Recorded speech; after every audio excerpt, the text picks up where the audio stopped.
रविवार दिनांक 16 ऑगस्ट 2026 रोजी दुपारी 2:30 वाजेच्या सुमारास कोपरगाव तालुक्यातील धारणगाव शिवारात दोन दुचाकींची समोरासमोर जोरदार धडक झाली.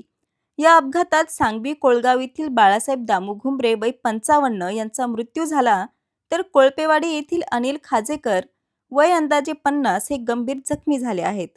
मिळालेल्या प्राथमिक माहितीनुसार बाळासाहेब घुंबरे हे दुचाकी क्रमांक MH15EN 2339 वरून कोपरगावकडून कोळपेवाडीच्या दिशेने जात होते. ते शेतीचे बियाणे घेऊन आपल्या घराच्या दिशेने निघाले होते.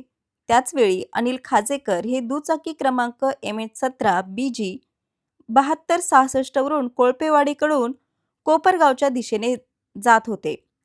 धारणगाव शिवारात दोन्ही दुचाकींची समोरासमोर जोरदार धडक झाली. या अपघातात बाळासाहेब घुंबरे गंभीर जखमी झाले. घटनेची माहिती मिळताच कोपरगाव तालुका पोलीस ठाण्याचे कर्मचारी घटनास्थळी दाखल झाले.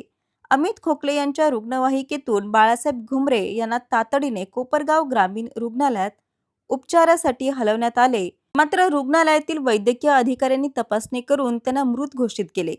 दरम्यान अपघातात गंभीर जखमी झालेले अनिल खाजेकर यांना संजीवनी युवा प्रतिष्ठानच्या रुग्णवाहिकेतून कोपरगाव येथील खासगी रुग्णालयात उपचारासाठी दाखल करण्यात आले.